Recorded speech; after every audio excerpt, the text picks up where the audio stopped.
Okay, let's get started. So the land acknowledgement. Toronto is in the dish with 1 spoon territory. The dish with 1 spoon is a treaty between Anishinaabe, Mississauga, and Haudenosaunee that bound them to share the territory and protect the land. Subsequent indigenous nations and people, European, and all newcomers have been invited into this treaty in the spirit of peace, friendship, and respect. For those who doesn't know me, my name is Reem El Saleh. I am a Middle Eastern woman with mid-tone skin tone and wearing a mix of blue and gray scarf and a light brown blouse.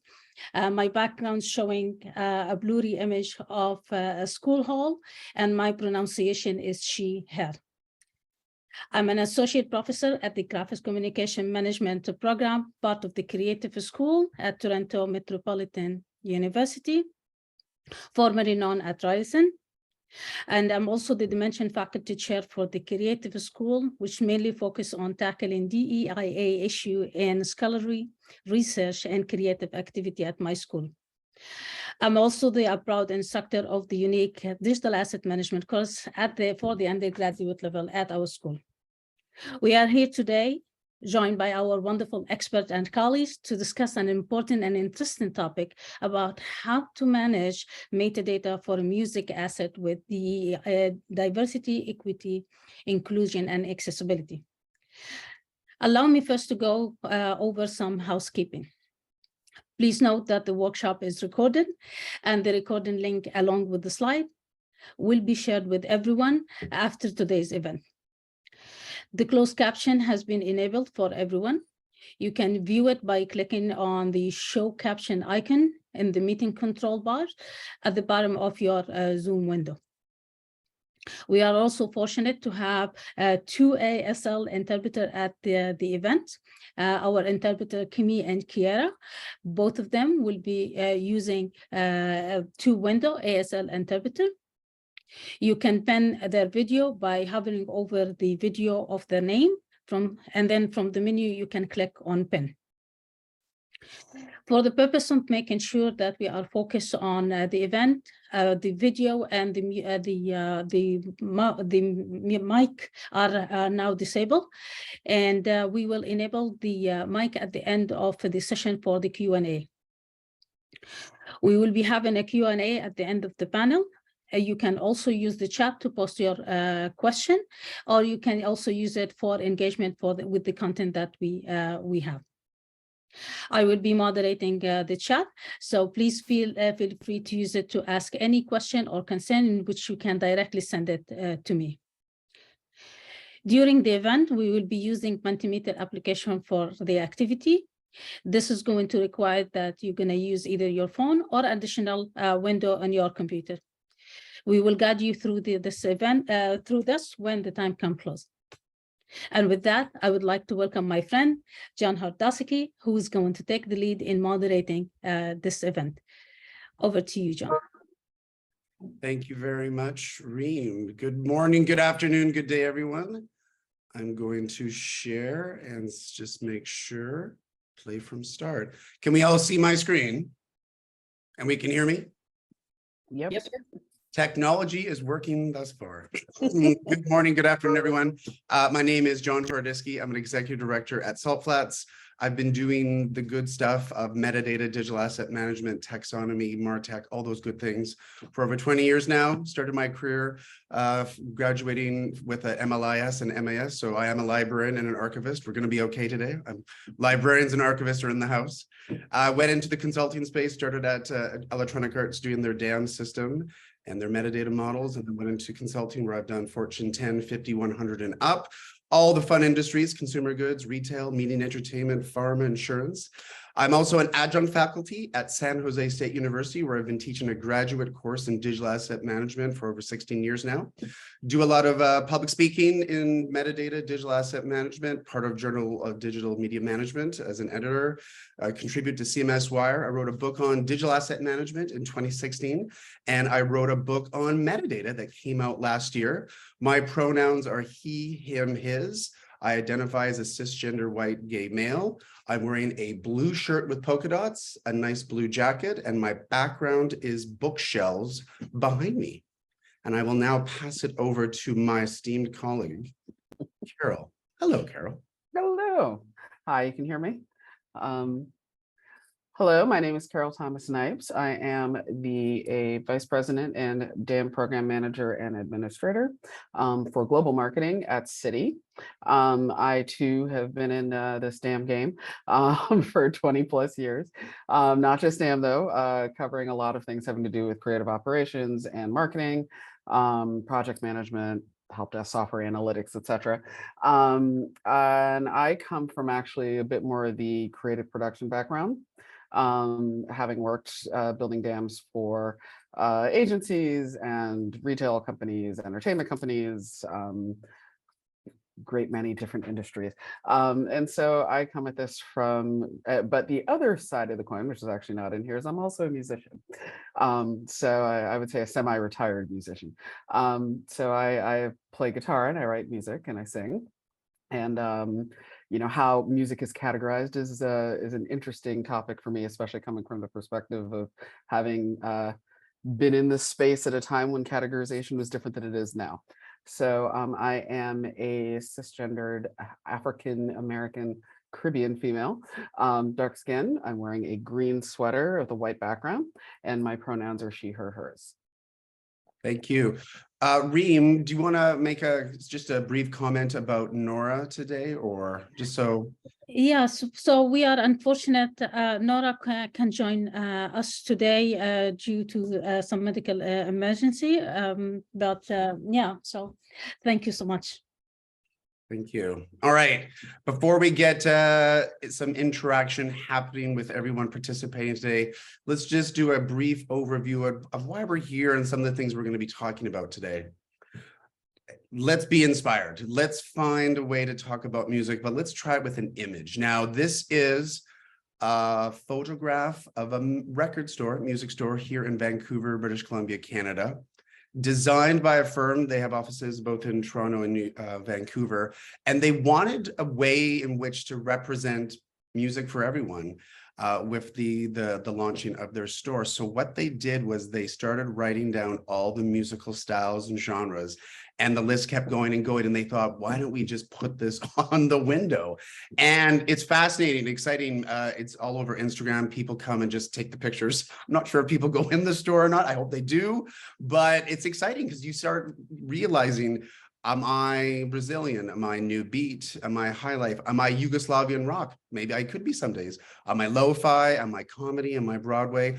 Are you represented on this board? And if you're not, maybe that's an opportunity to say, hey, here's some other categories. I think it's amazing that they have this much on here, but this is about music and how we discover, how we identify, how we sort of assemble ourselves to identify the types of music that we're playing with. This is by no means all of the categories or genre or types of music, but it's a great way to sort of start a discussion about music.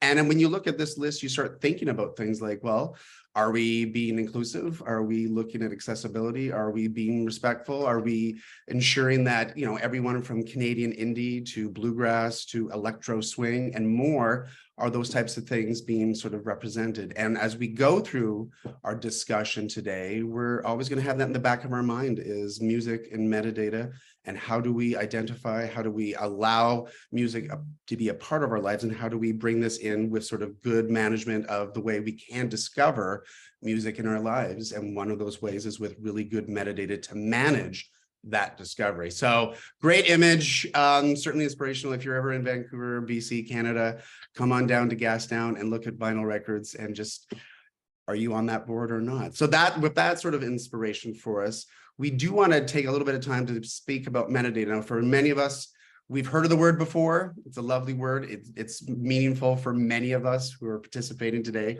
And yes, the definition is, it is data about data, but it's so much more than that. It's just beyond the just little bits and bolts about how we sort of describe things. It really does give us structure and meaning to all that we participate in, whether it's videos, whether it's 3D models, imagery, music, and all of our business and personal transaction. Metadata is so important and exciting because it sort of defines us at any given point in time. Here we are in 2023, March. We see the world in a different way than we did probably March 2020. You know, there was a pandemic. Here we are post-pandemic. Things are different. We look at things differently. And when we think about metadata and meaning, we know that they have to change over time with societal norms in a very respectful and inclusive way. And music is also a part of that. And one of the big sort of ideas that when we sort of thought about this webinar, and when Reem and Carol and I were talking, is that we know that the business needs are changing. We definitely know that the user needs are changing, but also the language is changing all the time. And your metadata needs to change and to adapt to stay relevant in our society for all that we do in business and personal transactions. And that's type of the ideas that are sort of inspiring us today to have this discussion. So with that behind us and metadata being fun, we thought it would be super exciting to actually play a game, an interactive game.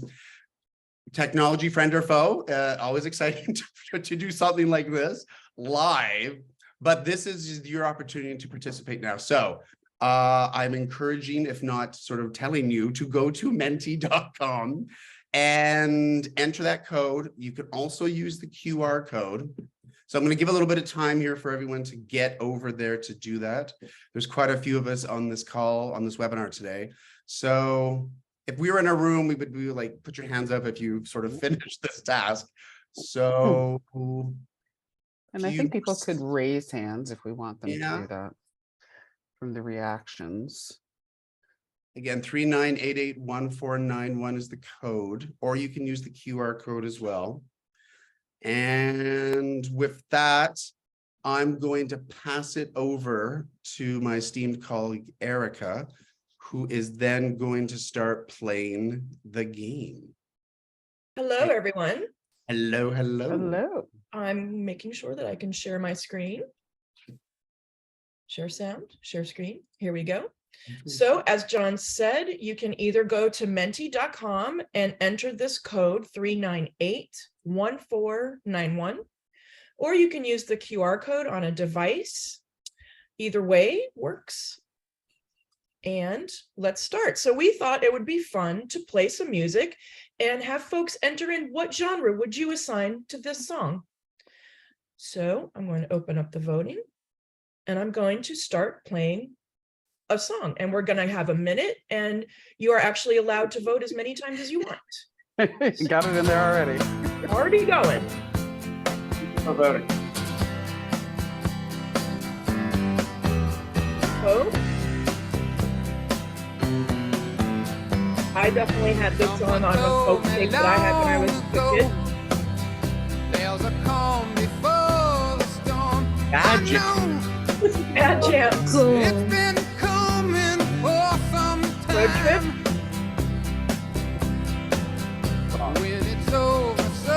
I always sort of think of it as childhood. Road trip. I always love that one. Yeah. Shining down like water. Bad jam. I won't That's know. great. Have you ever seen Soundtrack. rain? Yacht Rock. Yacht Rock's my favorite. I won't know. Have you ever Great. seen rain? Folk rock coming up from behind. Down Sunday. Great. I think we saw some really interesting I'd like to know. That's Dad, interesting. Dad jams is awesome. dad jams. That is is awesome. fantastic. Definitely love that.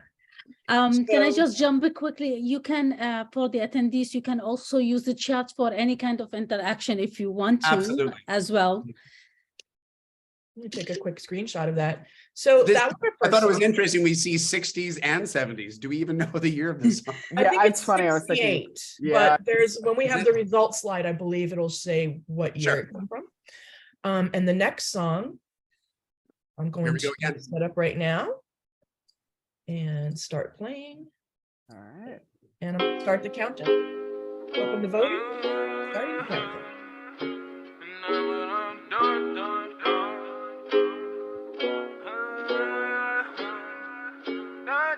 Yeah, I'm gonna take my horse to the old town road. I'm gonna ride till I can't no more. I'm gonna take my horse to the old town road. I'm gonna ride till I can't no more. I got the horses in the bag, horse stock is attached. Head is matted black, got the bushes black to match. Riding on a horse, ha, you can whip your Porsche. I've been in the valley, you ain't been up off that porch. Now, can't nobody tell me nothing. You can't tell me nothing. Can't nobody tell me nothing. You can't tell me nothing. Riding on a tractor, lean all in my blood. Crap. Cheated on my baby. You can Great. go and ask Crap. her. My life is a movie, bull riding in boots. Yeah. Cowboy hat from Gucci, Wrangler on my booty. Can't nobody tell me nothing. You can't tell me nothing. Can't nobody tell me. Cool. I love these. I love these results. They're so interesting. I'm Yeah, gonna take these a are look. Trap really works. interesting. I mean, It is is. trap a classification? I didn't know it's trap or is it rap? But it's supposed to be trap. Interesting. Interesting. So I'm gonna throw my screen back to John. Yeah. Thank To you, Eric. reveal the answer. Technology that works. Thank you, everyone, for proving that Mentimeter can work. Yeah, this is great. I love the interaction. That's very exciting. Yeah, it's very interesting. Okay, so let me share. That's where we were. Let's talk about some of these results. First, yeah, thank you everyone for participating. That was fascinating. I love the real-time analysis. Dad jams, whoever did dad jams, let's talk. I need to know what that means. That's awesome.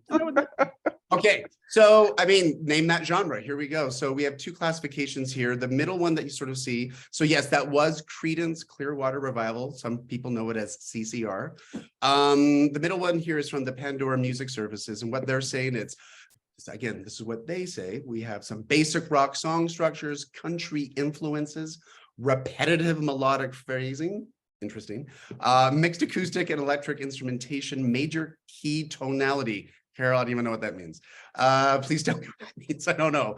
And then interesting, on the right-hand side, we see what Wikipedia is sort of saying. So there they are. There's the folks. They're from El Cerrito, but swamp rock, roots rock, blues rock, country rock. What is swamp rock? I don't know what that is. And that left side is very interesting when it gets to the AI part of the conversation. Absolutely. Reem or Carol, any sort of, when you saw these, was there any like, what? Or, yeah, that makes sense. Did you see anything that makes sense? I did check, and it is actually 1971. So, Cool. no, I mean, I think that the everybody roots rock. I actually forgot about that one. But no, I think people really kind of described it. I would say the perspectives might have been also a little, generationally based. Could be. Yeah, but the it was really interesting. But actually, the Pandora stuff on the left is very interesting in terms of basic rock structure and country influence. Like this really gets down to the parts of the song Yeah. that probably are the things that people will tie people to looking at other things. Right. And I loved whoever also did Road Trip. I think Yeah. that's actually quite clever because, yeah, I've listened to this song on a road trip actually. So that affirms that classification there because, this is the type of music you play, going the speed limits or over as one drives through, Canada, the United States, or wherever you are. So fascinating. Love the idea again of how two different people have seen it, but then the other, everyone who participated in this call, how we felt inspired. So that was CCR. Now this one's going to be interesting. This is, so for those of you who may not have known, that was Lil Nas X with Old Town Road. A little bit of controversy about this song, which we'll get into just in a little bit. Again, what is Pandora saying? Southern rap influences. Southern what, I would ask. Electronica, country influences. Not sure if Little Nas X would agree to that or not. I'm not sure. Danceable beats. Consistent rhyme patterns. I love that. I think I'm going to use that just in everything I do now. It was consistent. Well done. Again, with Wikipedia to the right-hand side, pop rap, hip hop, country rap, pop rap. I didn't know that was a thing, pop rap. But Country rap, I didn't realize that was a thing either, but when we saw, go ahead. I have yeah. the feeling that the consistent rhyme patterns were generated by AI. Probably. That's well, let's talk Because about it's like just analyzing exactly what the content is. So that's Yep. the best way to describe it. yeah. right. And then what we saw with the audience participation, we did see the raps, we saw trap, we saw country, we saw electronic pop, we got all the right things. What was interesting about Old Town Road was that when it was first released, and you heard it on the radios and other services, it was seen as potentially country. And then when country music realized, oh, wait a minute, this is a rapper who is Black, who identifies as gay, they were like, maybe not country, maybe it's something else. And they removed country classifications saying, yeah, no. That's interesting in itself. Music is an auditory format, but when we see music, we go, wait a minute, now it's a little bit different. We did this on purpose to sort of generate the discussion about that. But love the fact that everyone was getting the pop rap sort of stuff. Definitely, Reem, I'm using consistent rhyme patterns in most things I will do now. I love the fact that that's potentially an algorithm sort of throwing back at us saying it was consistent. That was interesting. All right. So again, thank you everyone for participating. I kind of want to dance with joy that the technology worked and we were able to do this. So again, thank you, Erica. Thank you, Dale, for participating in this and making sure these things got, that's just exciting that it worked. Anyway. Okay. So we played a game. We're all friends now. We had some music. We all saw everyone swinging and dancing a little bit during the presentation. But let's talk about DEIA. What was even interesting that when we first talked about these things, even many months ago, it was DEI, diversity, equity, inclusion. And very, very soon thereafter, we realized we needed to add the A, which is accessibility. It is so important. And I do hope for all of you who are participating today who said, oh, I've heard of DEI and maybe user groups or HR, or we have functionality in our organizations, make sure to add the A. The accessibility is quite important to be a part of this. So let's have some fun. Language is always in a state of change. It's never done. According to the OED, the Oxford English Dictionary, over 1,000 neologisms, it is a word, are added to the English language on an annual basis. We have new words being invented, some weird ones that have been added to the lexicon over the last few years. Adorkable has been added. I sometimes use that word. Adulting, I mean, that's just ridiculous. Of course, that's a word. And then zhuzh, and I've been using zhuzh for years, but you zhuzh up, you're going out in the town, you get a little zhuzh. These are new words. That's amazing. But then we also have new meanings for existing words. The best one of that example is a drone. What used to mean one thing, and now it's sort of referenced as a remote aerial vehicle. How did that happen? Because language is always changing. So metadata is never done, and language is always in a state of change. So for any of you participating in the call today who works in metadata, go tell your boss and your boss's bosses that your job will always go on. And I need a raise, I need more staff. That's a different issue. There you go. So let's talk about some fun examples of DEI and the first one being, and how timely of us to just come back from the Academy Awards. So if we accept that language is alive, we're going to accept that language will always grow and evolve and change over time. And some things do need to change. One example is the common phrase, and the winner is. We all know it. Very much the Academy Awards was a few days ago. Congratulations, everything, everywhere, all at once. But it was changed. So in 1988, Alan Carr, the producer, they changed it to, and the Academy Award goes to, because guess what? It's too competitive and we're all winners. Everyone in that category is a winner in their own respect, in their own way. But we're going to change it to and the Academy Award goes to.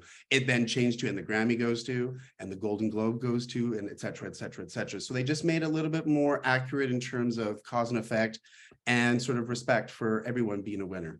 So then let's move on to some other examples. During the AIDS epidemic in the 1990s, the term VD, which stood for venereal disease, was changed to STD, which stands for sexually transmitted disease, to avoid the connotation of something being dirty or disrespectful. So, and it was even changed in 2013 to become STI, which is a sexually transmitted infection, to remove stigma. So these examples show that words do have meaning and words do change over time. Two more fun, interesting examples: identity, cisgender, and transgender. We only got the word, we knew that in academia it was there, but I'm just looking at my notes. It was in 2007 when transgender theorist Julia Serrano used it in her book, Whipping Girl. And that's when it first became a part of it. And it was actually added into the Oxford English Dictionary in 2015. So don't ever say that language is done. It's always evolving. And the last one, very timely in our world right now, Kyiv, not Kiev. And in fact, the Ukrainian Ministry of Foreign Affairs had a campaign in 2018 to tell the world it's Kyiv, not Kiev. So be respectful, be inclusive. We want to sort of identify who we are and use it properly. And I thought it was a very well done campaign. So again, language is always changing. Let's make sure that we're being inclusive, respectful of things over time. Some more fun example for us is that we see that, you know, in the television news industry, there's an opportunity to share and connect people. Well, during the United States presidential election last time, this was what was shown on screen: white, Latino, Black, something else, and then Asian. I think we in our society can be much better to not say something else. Let's try and use the actual words. What they actually didn't include were the words, and I want to be careful here: American Indian or Alaska Native, Native Hawaiian, or other Pacific Islander. That's all they had to do, and it would have fit on the screen, but it's an opportunity for learning. So again, in the work we do, let's not be miscellaneous. Let's not be something else. Let's try to be a little bit more respectful and inclusive as we go forward. Alt text.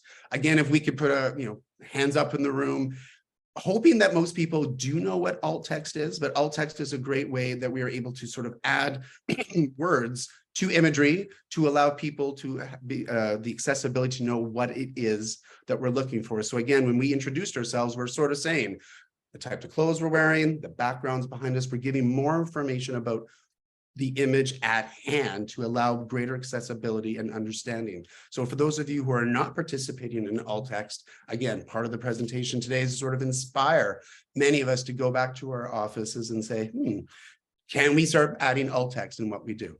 Now, here's an interesting musical example. This is FN Meka, who was the first, I just want to make sure this is correct, the first AI-generated rapper signed to Capitol Records in August 14th, 2022. What was interesting that FN Meka was dropped 1 week later from Capitol Records due to the negative stereotyping of Black people. So as quoting from the individuals behind this, we find fault in the lack of awareness of how offensive this caricature is. So AI got something wrong. We will be talking about AI a little bit later on. We can't always assume that the robots will get it right. Sometimes they do get it wrong. In fact, they do it a lot, which is why it's always best to have AI and human beings working together to provide better diversity, equity, inclusion, and accessibility with the content that we're describing. So goodbye, FN Meka. Now, this one brought to us by Dr. Reem El-Assaleh. This one's interesting. I remember when you first shared this with us, we were like, huh? So this is, this is a new stock, it's okay, a new stock image server that provides images generated by, so if you can't find an image, it would actually create Middle Eastern, potentially women, in interesting things. But this is an AI generated service. Huh? What? Why? How did this happen? Who said that we should be doing this? This has implications. And I think we do want to talk about this because if there's a buzzword or a buzz thing happening right now, it's ChatGPT and how the world's being taken over by, well, not the world necessarily, and it's not Skynet yet, but certainly algorithms are now beginning to do things. This is interesting. How do we feel about this? And I do hope that in the comment section or the chat, maybe this can come up a little bit later on, but I think this is an interesting one to share with everyone, that this type of stuff is now beginning to happen. Kudos, Getty Images. They are working with GLAAD, the world's largest lesbian, gay, bisexual, transgender, and queer media advocacy organization. When we say the words family, the metadata term family, what does that mean to you? What does it mean to me? What does it mean to others? So they're using a program right now where they gave $25,000 to focus on photographers who are LGBTQ+A to say, you go define what a family is, and then you come back and tell us what family means to you as instead of us assuming. So again, one word family, many definitions. I think there's a wonderful opportunity for others to be inspired and potentially do the same thing. Marketing directors, I'm looking at you. This is the opportunity to say, maybe we can be a little bit different, better going forward. Here we are talking about music. Now, Warner Music, with their DEI Global Institute that launched last year, they are potentially thinking of removing gender classification from their music. How do we feel about that? That's an interesting move. Again, with the chat, and maybe we can get into this a little bit later on where we do a Q&A. That's a different world that we're entering into. You know, what do we say about that? If we don't see female, male for classification of music, maybe we just search for things like, I'm looking for the best hip hop rap song right now, as opposed to female or male. It's an interesting discussion. We sort of saw a hint of this as well at the Academy Awards when Jamie Lee Curtis won in her comments about transgender and best male actor, best female actor. Maybe we don't use those terms anymore. Maybe it's just best actor. Again, this is a discussion, part of the reason why we're all here today to talk about these types of things. All right, so we've got some time to play a game. We've had some music. We're feeling a little bit good. Now we've got some research that sort of shows what's happening in the industry. What are these things that are going on here? But now is the time for the panel to get together to start talking about some of these issues together as well. You, the participants with the chat function, you're able to start sort of commenting or thinking about these things. So the 4 topics that we would like to explore today are, number 1, music classifications. It seems like the natural one. We played games. We saw how CCR and Lil Nas X may have been different for certain people. Again, I'm looking at you, Dad Jams. AI and music applications. What went well and what went wrong? What are we doing about it? How do we feel about AI? AI justice and governance. I do believe, if I can speak on the behalf of Reem and Carol, we are big believers in good governance. And if you're not doing governance, then you're really not doing anything, because you got to govern what you're doing with images and video and all those good things. So let's think about that from a DEIA perspective. And number 4, what do I do when I don't know what to do? It sounds like a pop song, actually. It might be. Maybe we should record one, Carol and Reem, I'm not sure. But what do we do when we don't know what to do? And guess what? In March 2023, it's super okay to say, I don't know what to do right now because I don't know what to do. How do I tag people? How do I, if I don't know the genre, what do I do? So that's okay. So with that, and everyone participating with chat, music classifications. Carol and Reem, what do we think? Do we, from the creation perspective, the who and the how, we've got the artist, and then we have the music industry that definitely wants to sell more products, so they have different opinions than the artists themselves. What do you think? I think that you know, coming from the perspective of a musician, of somebody who, you know, had music that needed to be put into a box to try to sell it at one point, you know, I think that the classification comes in a lot of different ways, and I think it comes from day one. You know, when starting from a musician trying to get a gig, you're trying to find venues. The venues tilt a certain particular way. You know, you're playing a coffee house, you can't be in like a shred metal band, and you have to define what you do to be able to get into certain venues that they believe will fit what the kind of music you're creating. But then, you know, when it gets down to sharing that music and promoting it and marketing, etc., you know, I think the classifications are a starting point. I think artists have to try to classify themselves somewhat, but I think that's changed a good bit because of streaming services, and I think because of AIs and how some of the AIs work in terms of algorithms serving music to people, and I think because of social media. I think there are many artists who just want to put music out there and don't want to put themselves in a box and kind of leave it to, all right, when you put it out there, maybe let's tag a bunch of things that are related to it Mhm. and see what the audience looks for. So that's why, I was particularly interested by the way Pandora described things, because Yeah. really the Pandora stuff speaks to the components of the song more than the box you're putting it in. It spoke to the that major chord progression bit, and it's very interesting because it sort of says like, okay, maybe this person likes music that has this particular tone, that follows these particular chord structures, etc., Yeah. and then they recommend other things. Yeah. So I think the classifications, s- I think they used to start more with the musicians just sort of by necessity. And I Mhm. think maybe they're trying to get out of that and leave it a bit more to, let's put it out there and see what the marketplace might call what I'm looking for. Because if you put yourself in too small a box, Yeah. you may not, be able to get what you want to a wider audience. And as an interesting throwback to the beginning of our presentation, when we showed the vinyl record store, I mean, I'm 40, I'm 50. I just turned 50. I can't say 49. Oh, shoot. No. I am 50, March 1st, whatever.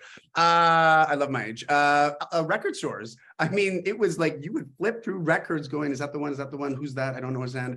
Like, what a different experience of finding music. Now it's completely algorithm based, where we are looking at the classification. I think your point, Carol, is very interesting of, from the industry perspective, they want you to be found in any way possible. So by the way, you are pop, rap, hip hop, urban, whatever, because they want to sell more of your product. So they might tag you in many different ways, whether and potentially the artist is like, that's really not who I am. Stop that. But I get it.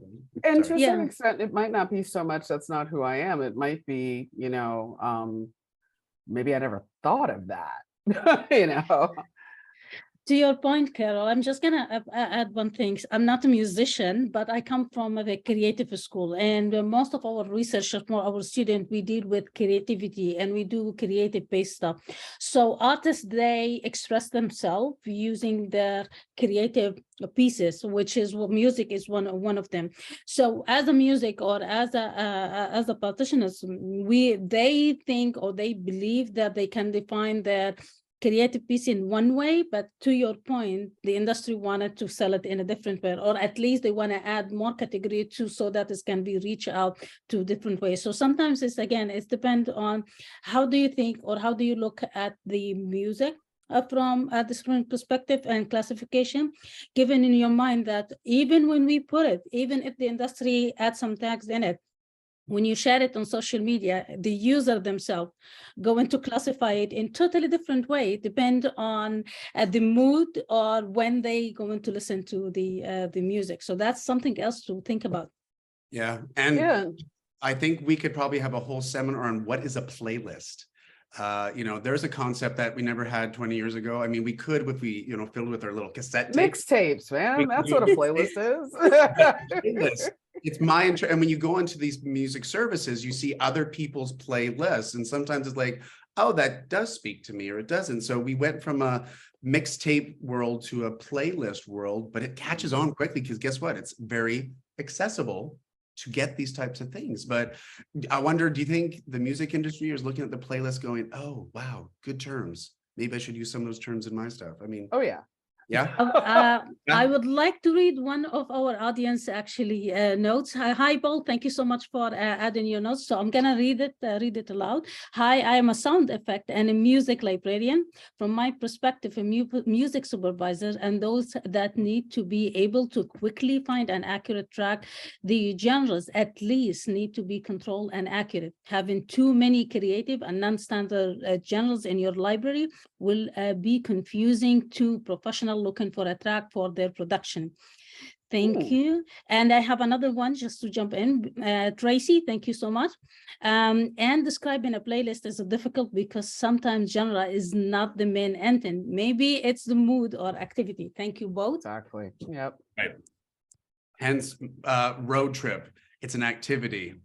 My road trip is different than your road trip, but it means something to me, but it may mean something different to someone else. And I think speaking to what the person said about the music supervisors, I think to a certain extent, yes, genre, I think important starting point. But I think many of these music supervisors are also trying to find music based on mood.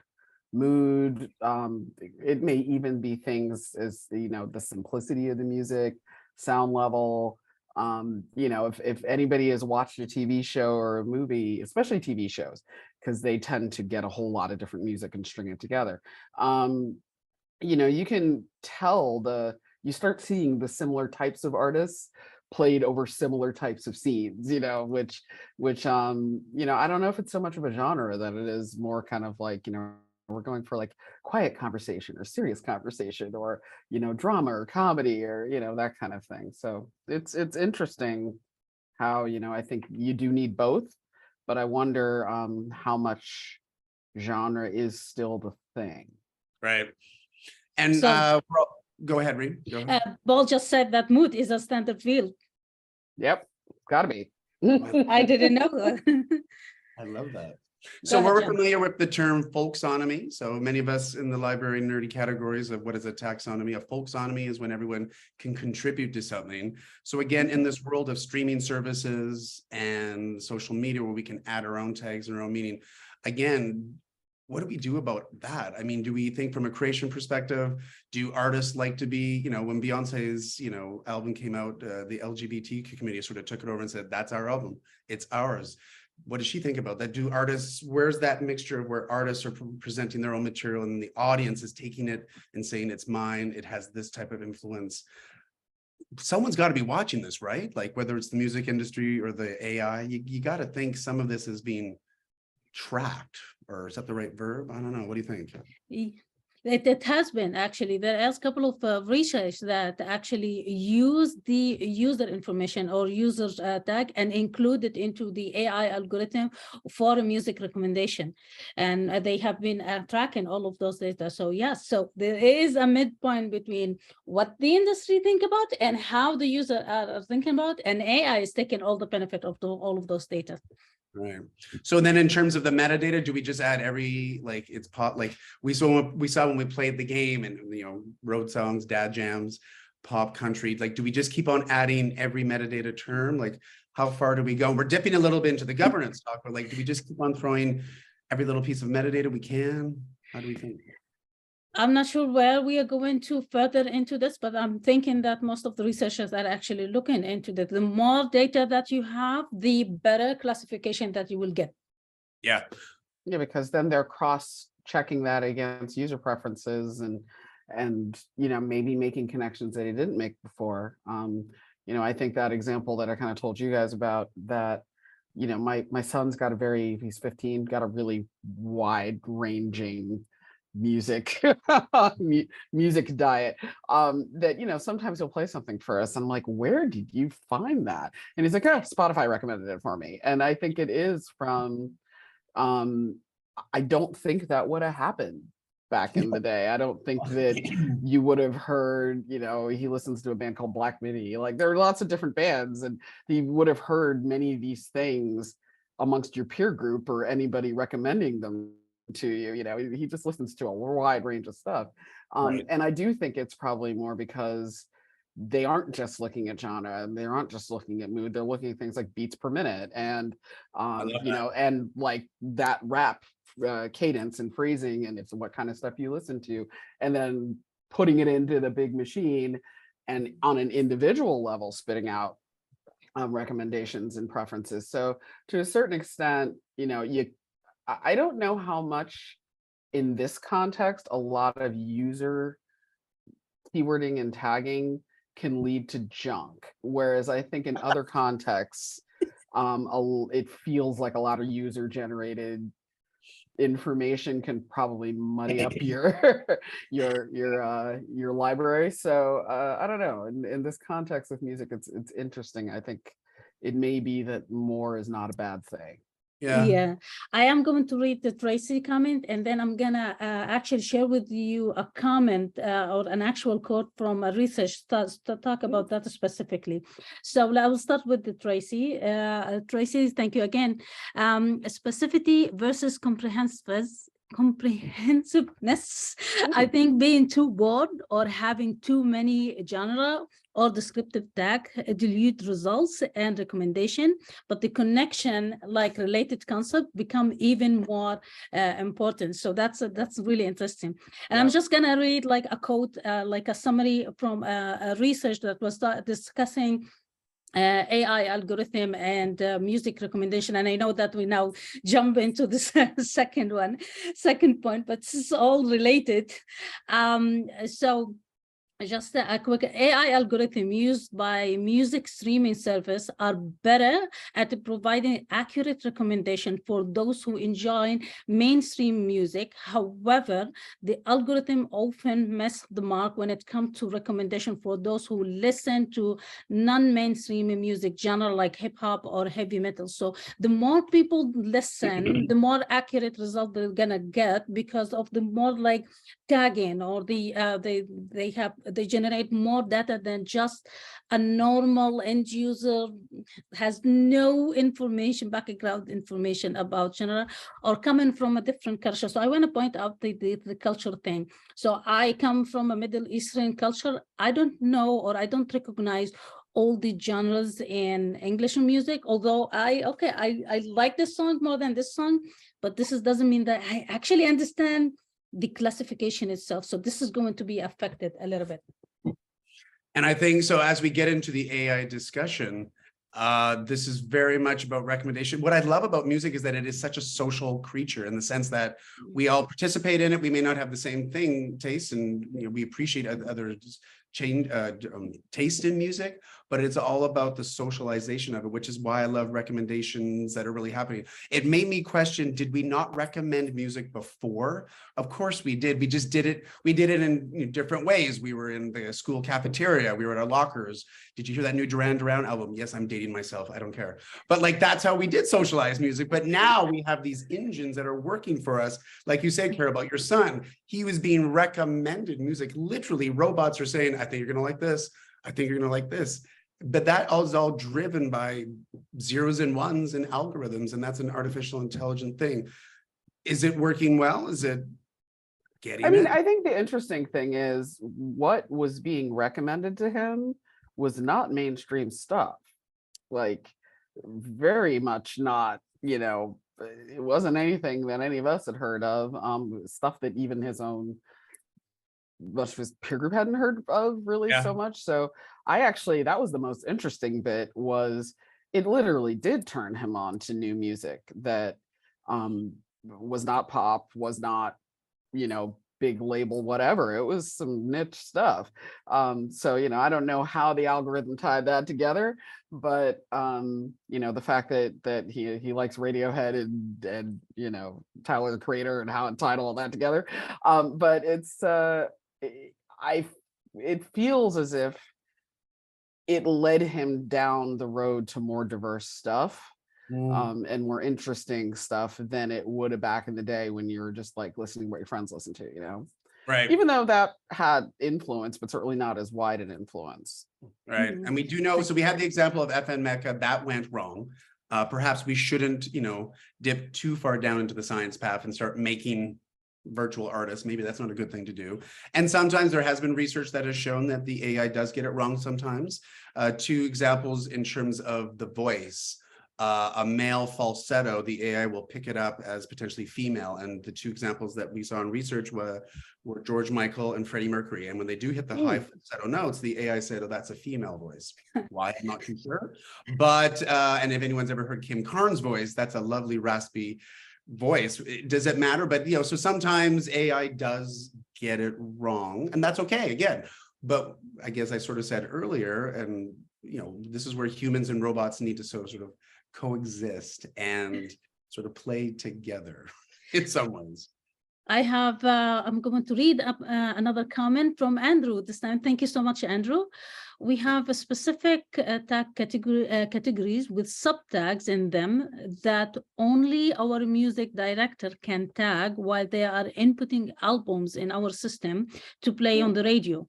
But then our volunteer programmers can add free tags, checking the creative genre box and getting big data And Paul has also shared a document, really useful document in the chat. Thank you, Paul. And I will make sure also to add that into the Yeah. resources. Cool. Appreciate it.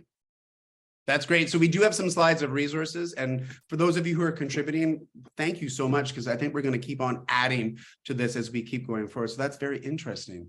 Huh.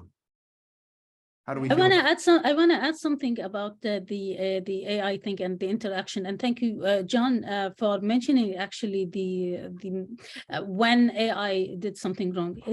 It's really important to understand that AI is not going to replace us. It's here to help us. It can be useful. We can just avoid it. Even though they're doing mistake, and again, it's doing mistake because it's still learning. It's just need to provide with data in order to enhance the result that you're trying to get. What we need to do is that we can use AI to our benefit. Like we can't run away from ChatGPT, but we can use it as a starting point to give us an idea for a discussion. Same thing with music generation and music production. It will never replace the creativity or replace the musician, but it can really help with music production, which has happened actually. There are multiple applications that AI driven, which will help with the music production, or it can enhance the music recommendation. It doesn't mean that we have to accept their recommendation, but it can be interesting that it can point us to something. So we can't run away from AI. Right.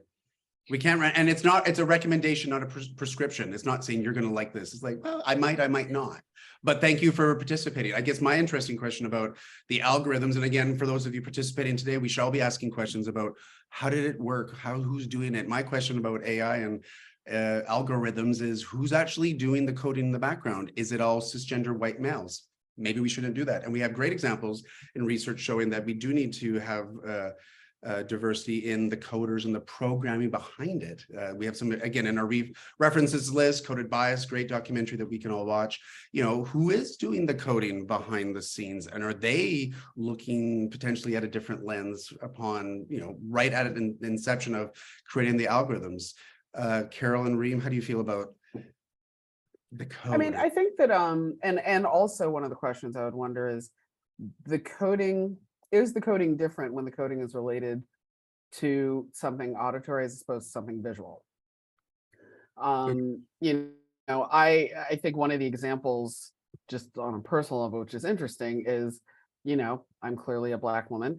I play rock music, which is for the most like rock singer-songwriter kind of music. You know, back in the day when we were trying to promote this stuff, I don't think anybody knew what to do with categorizing my music when it tied to me, because, you know, I was almost always getting put in this, trying to get put in this box, like she's Black, but she plays rock, but we don't quite know what to do with her. And had a lot of people comparing me with Tracy Chapman, though my voice sounds nothing like her and my music sounds nothing like that. But it was because they were trying to figure out that box. Whereas it's interesting, you know, the one album I ever did that's in Spotify, when you look at the radio that's generated from that album, it is very diverse. It is not putting anything, it is actually more tied to the music, the type of music it is, than it's tied to who's leading the band, or me being a woman, or me being you know, African American or whatever. You know, it actually was more egalitarian than it was back in the day. However, the interesting thing is, I think when it comes to visuals, video, you know, photography, etc., it's how that AI works is definitely requires, I think, a lot more governance, because it has to do with visual perception. And I'm just saying, from my perspective, that's what I've seen, is that those have been more problematic than a little bit of what I've seen with music. But it also might be because, you know, of the kind of stuff I listen to. But yeah, that's one thing, is the who's behind the curtain. So Carol, are you hinting that, you know, in reference to video killed the radio star, are you saying that algorithm has killed the video star, or no? No, I mean, you know, I just think that algorithm, when it comes to what people see, and I would love to hear people's, you know, feedback on this in the chat, can be, I think, more problematic than possibly the way these algorithms work with what they hear, just Yeah. because I think with what they hear is you can see from the Pandora thing, Yeah. they're really breaking it down to like, you know, That's amazing. chords and mood and structure and, you know, all this stuff that's like That's cool. the components. Yeah. Whereas I think the visual stuff is a little bit more subjective, possibly, and I might, you know, I don't know, it might be putting in my own bias, but it's interesting to me that way. That I do think that the who's behind the curtain, we don't know too much about the who and Right. the what they're using as that basis, or even if they're thinking that way at all. Well, another example of where we've seen AI, and as people continue to put things in the chat, another example is, and this has been well documented in terms of classical music. So when you tell Siri or whoever you might be using, play me Ravel's Bolero, which one, which version, which symphony, which year. Classical music doesn't have a, you know, I can, you know, Duran Duran's Seven of the Ragged Tiger, 1983, it's from a specific year, you can point to it. But with classical music, there is thousands sometimes. Which one is it? And that goes to, you know, a library and archival sort of authenticity. What is the original record? Well, which one is it? So it is a challenge for people looking for, because I myself am like, no, I'm looking for the London Symphony recording, 1985, which was a lovely version of the piece. But how do we sort of, you know, how do we talk about those things where classical music is just, it's so hard to find, I guess, sometimes. I don't know. I'll tell you something, Carol. I'll give you something like from behind the scene to your point. How AI or how the algorithm is going to build on something that they can't see and they can't hear algorithm. They basically depend on, there are different kind of algorithm. One of them called the content-based filterization theory or algorithm. And what they do, they use metadata information. So they look at basically all the descriptive metadata and any other structural metadata, like the artist, the album, the year of publication, and any kind of description that the creation or the music company provided with. And then they use that and build it in the algorithm. And sometimes they use some kind of user history added to it in order to build or generate an algorithm. And this is one of the way that AI is using.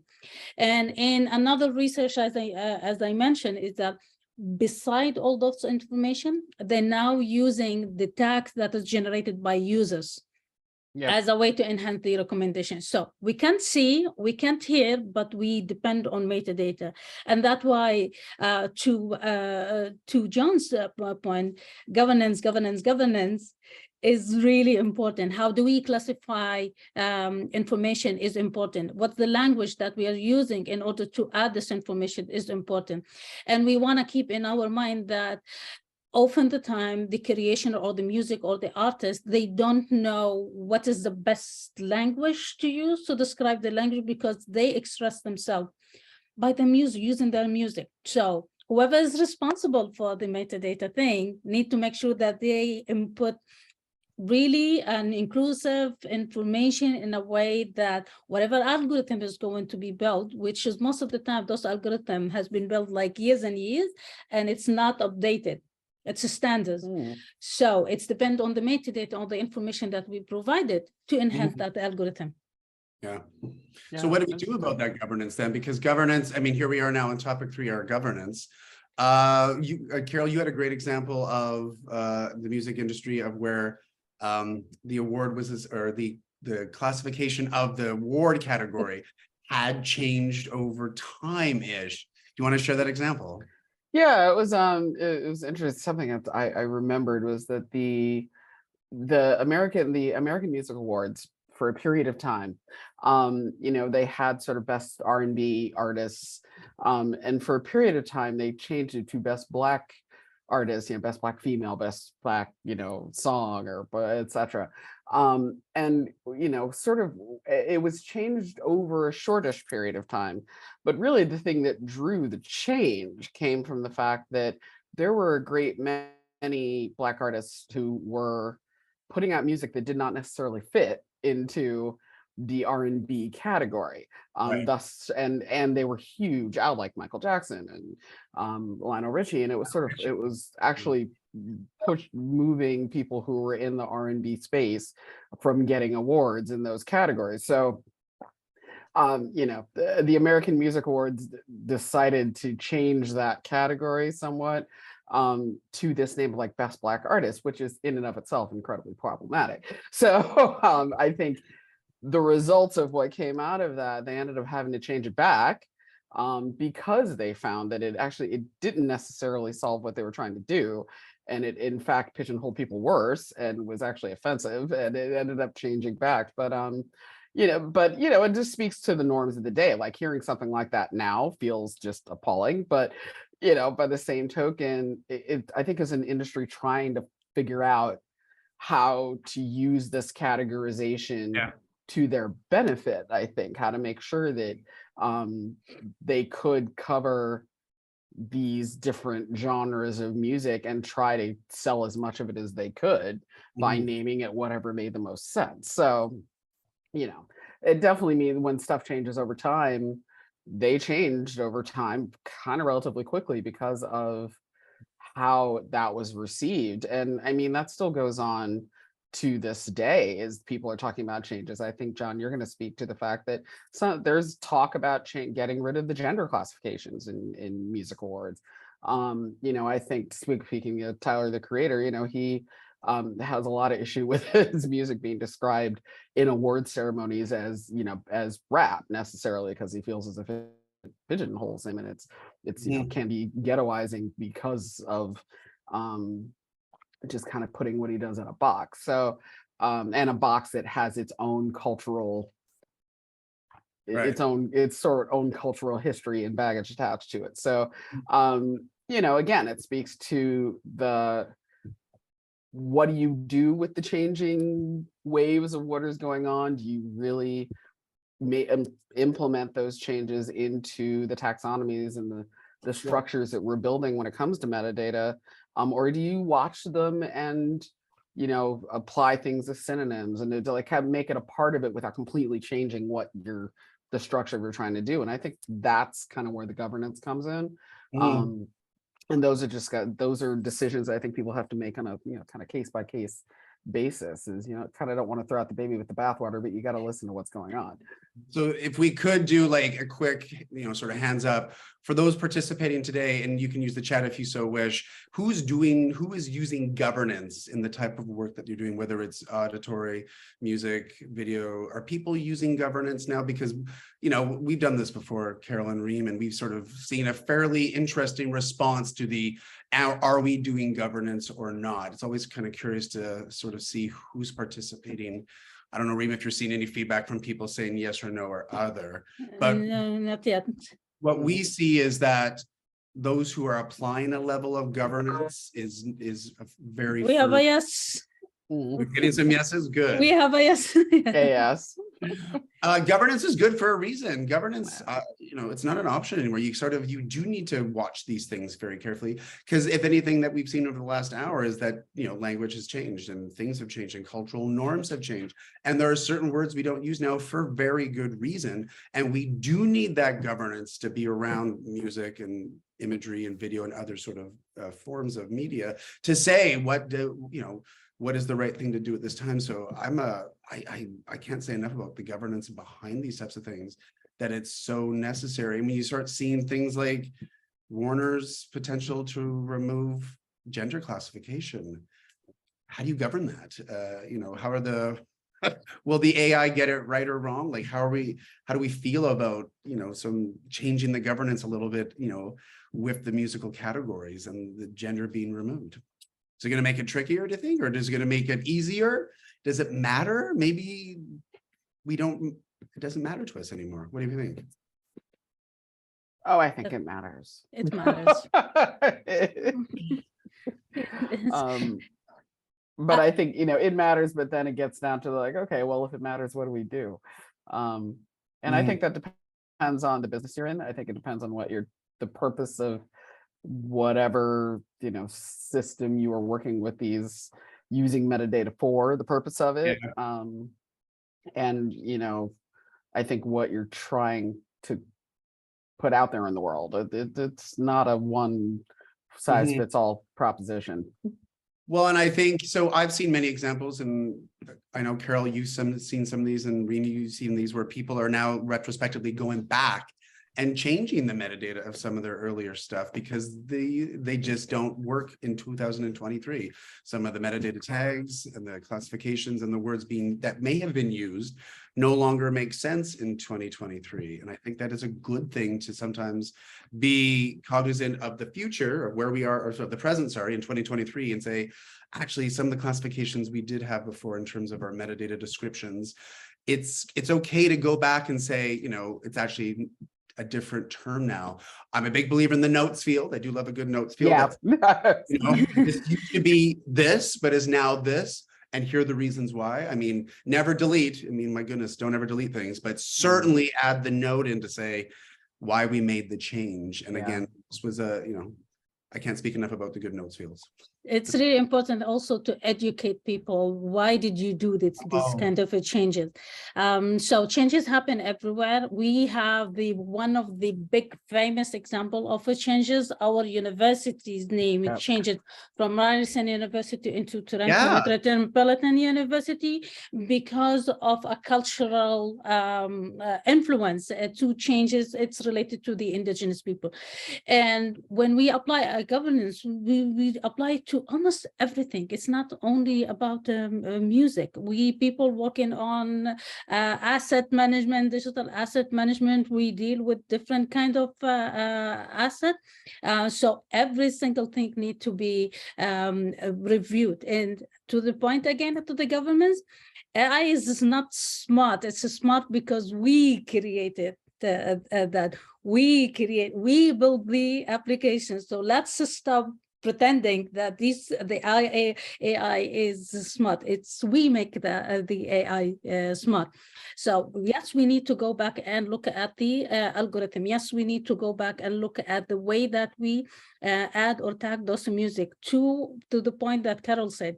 What is the purpose of doing this? Because dealing with the music is not only for entertainment, but we also use the music for other thing, for marketing purpose, for branding purpose. So we're not just talking about the music for fun. We're talking about the music for everything. So how do you define that? How do you add that language? So that's something. And I want to add a comment from one of our attendees, Jeffrey. Thank you so much. So Jeffrey said, governance guidelines are so important and helpful. AI can be tuned to help make the metadata updating transition process smoother, because something will always need to change. Excellent. What was the individual's name, Reem? Was it Jeffrey? Jeffrey. Oh, thank you. That is great. Well Thank you, done. yeah. Could not agree more. Something will always change.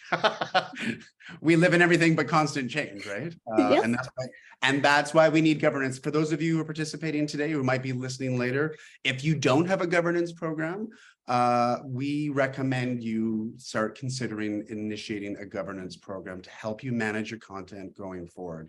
I know my students in my classroom are all about better governance going forward. I'm sure you're seeing that with your students as well, in terms of, just how do we manage these things on an ongoing basis, right? The momentum of including or implemented equity, diversity, inclusion, and accessibility, it's everywhere. There is a huge momentum, and specifically for a new generation. I am recently supervised a student who's doing a research about propaganda and how the language or how people are looking at propagandas and how the misinformation has been influenced how we think and perceive graphics.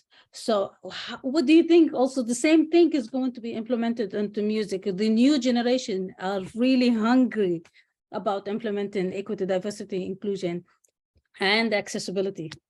So then, Yeah. Oh, go ahead, Carol, go. Oh, no, I was just gonna pop in when it comes to sort of the little bit of the change and things that people can do. Because John, I know you mentioned that Getty program that was Yeah. there, City, we have one as well.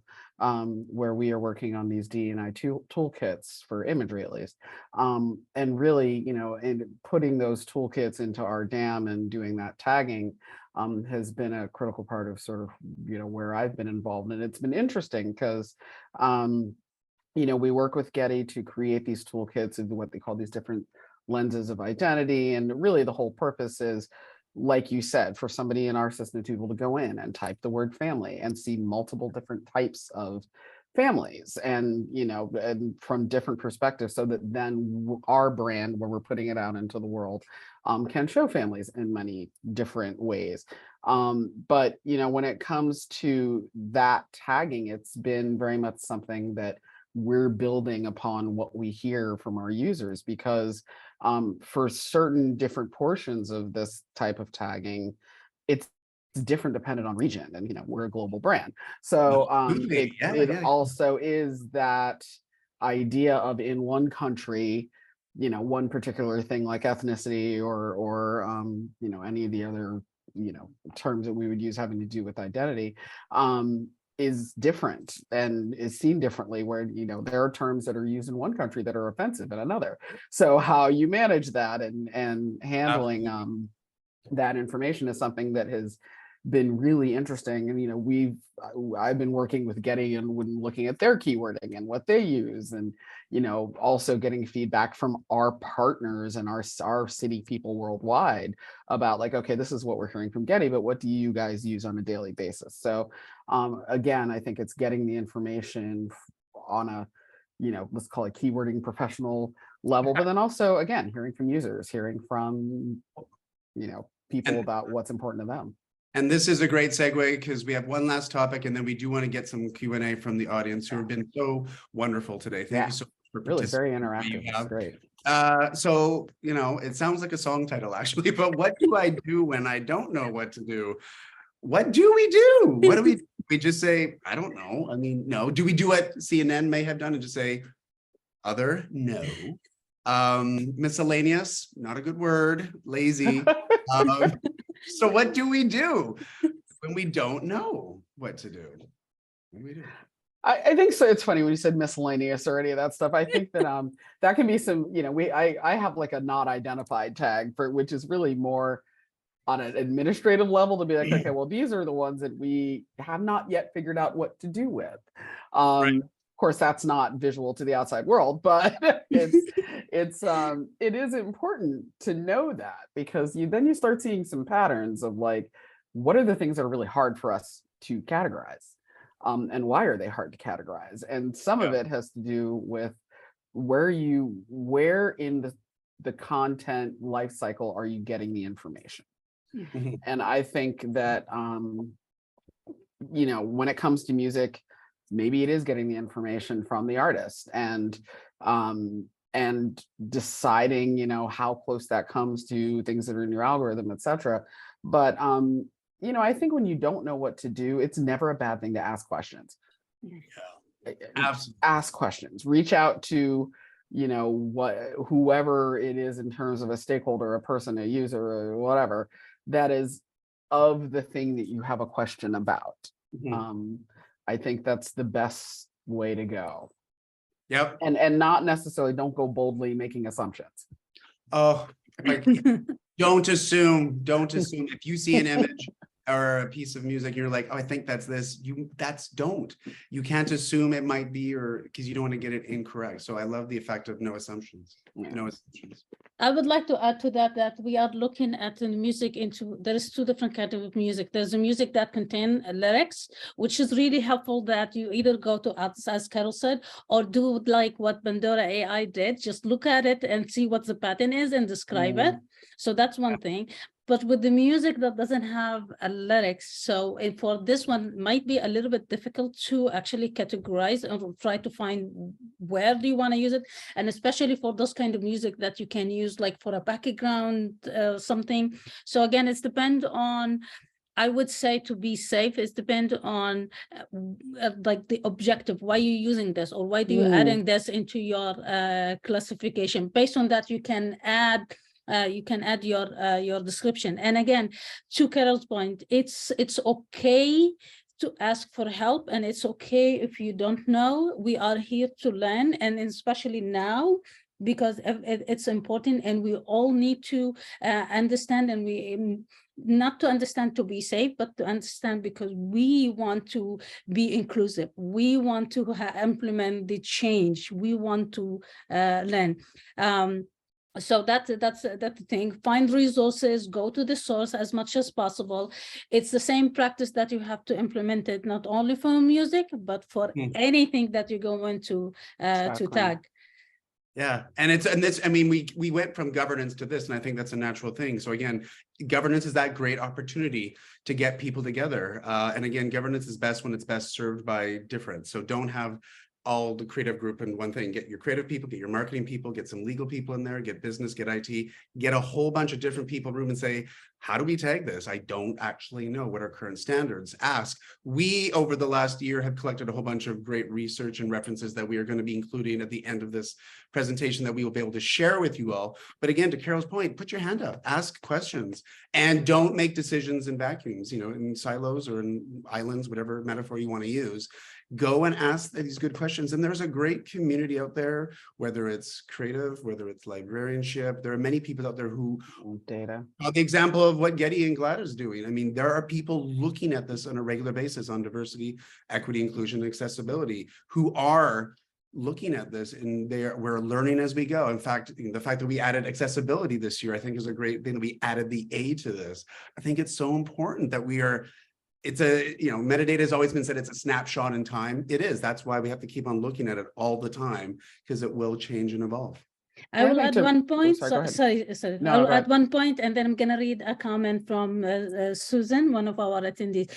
So to your point, John, make sure that you have a representation from any of the minority groups. So if you, for example, going to deal with, or you're going to describe and music that come from the Black community, have somebody from the Black community to talk about it. If you have somebody from the Middle Eastern, have somebody from the Middle Eastern to help you to understand or to define what is the proper and the best category. So that's the thing. And I want to just read the comment from Susan and jump to you, Carol. So Susan, coming from academia, I have reached out to affinity groups in the past to get their guidance. Great way to establish close relationship with people on campus.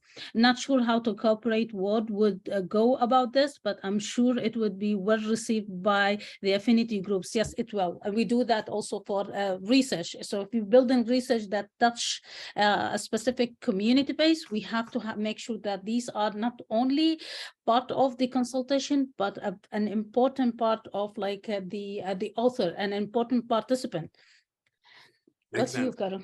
Great Yeah, question. no, I think just to finish up, I think what you were, Reem, I just wanted to reinforce what you were saying about, I think really critically knowing what you're trying to accomplish, so that you kind of don't swirl and just kind of like, oh, how do we handle this whole big thing? I think knowing what your purpose is in trying to get to the endpoint of describing what you're going to describe, categorizing, tagging the metadata, etc., has a lot to do with what is the purpose of putting it in there in the first place. What is your purpose in putting it in there? I think that can help narrow the lens and not make it so overwhelming of you know, why you want to do what you're doing in the first place. Will help you, inform you, I think, as to what's the best way to handle what you don't know. Good metadata questions to ask. Who's the content for? How's it being used? And what purpose can it serve with metadata? You know, it's not going to be good metadata will not be a threat to anyone. So let's have better, accurate metadata going forward. Yeah. We're close to time-ish, but so what I want to do is just end with a, you know, we love our words and we love quotes. This is taken from the author Angela Duckworth. Language is one way to cultivate hope. People can learn to learn. I just love that so much. I do believe that we all can still learn and grow and evolve and change and be respectful as we go forward. I love this quote so much because I think it just speaks to the power of the ability to learn and be respectful and mindful of what is happening in society at the time. So with that note, again, we're going to be sharing this out. We have tons of references that we have here. Training, we have image tagging stuff that we had collected. I know, Carol, you were very, you provide a lot of this stuff here. Books, movies that we can all watch. There's journals where people are talking these things. But so we're going to be sharing this out, Reem, at the end of we'll be able to share this out with everybody. But what we want to do now, I'm going to stop sharing, and this is where we want you to talk to us, ask us some questions. So at this point, I am going to enable unmuting. Yep. So if you have the audience, if you have a question, please post it on the chat, which I'm going to read it to our panelists. Or if you want, you can unmute yourself and start asking question. We have a question from Andrew. Do you use Dublin Core with your music metadata? If not, is there a music equivalent? That's a great question. I think someone earlier on, it might have been Susan, someone was in the music, someone was in music librarianship, and I would love for them to sort of provide feedback. Now, I'm a big believer in the Dublin Core, and the Dublin Core, we, even with our clients, we always say start there and build upon that. So I always believe in starting with Dublin Core, but Dublin Core was very much around imagery and sort of digital video imagery and photos. So it's a good place to start, but I think there might be some better ones in terms of a music-based beginning. Carol, Reem, do you have? I don't have enough I don't information, have a there, but I can dig into this and we can get back to all of you. Yeah, and I think that's a question, Andrew, that we're going to respond to, because I know there are some musical metadata schema that you can start with. So we're going to get back to you on that one. Excellent question. I'm writing. Yeah, and if anybody, gives us feedback on that one, we could add that to the resources. Yeah, we have another question from Susan this time. John, you mentioned earlier not to delete anything. It comes to update outdated metadata terms in your system. How do you make users aware that those outdated terms can be intensive, but there is a reason to keep it? Yeah, so this goes, great question, Susan. So this goes back to the governance thing, and part of whoever on this call and whatever, I love Dublin Core too, thank you. This is an opportunity for socialization. So what I've seen work really well is where the governance group is able to do the socialization to actually engage the users, whether it's a digital asset management, content management, whether system might be being used, is the opportunity to engage your users and say, here are some changes to the system and here are the reasons why we've made these changes. If you make changes and never tell anyone how or why, then it really doesn't have that much of an effect. So what I've seen work well is where you actually explain to the people, it's 2023, we have made some changes in the catalog. Here are the things that are, what used to be this is now this, and here are the reasons why. I've seen that work very, very well.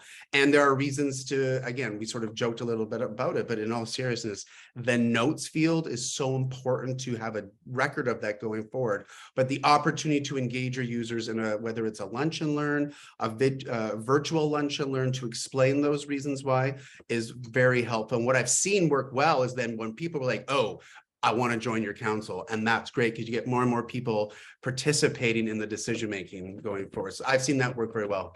Good question, Susan.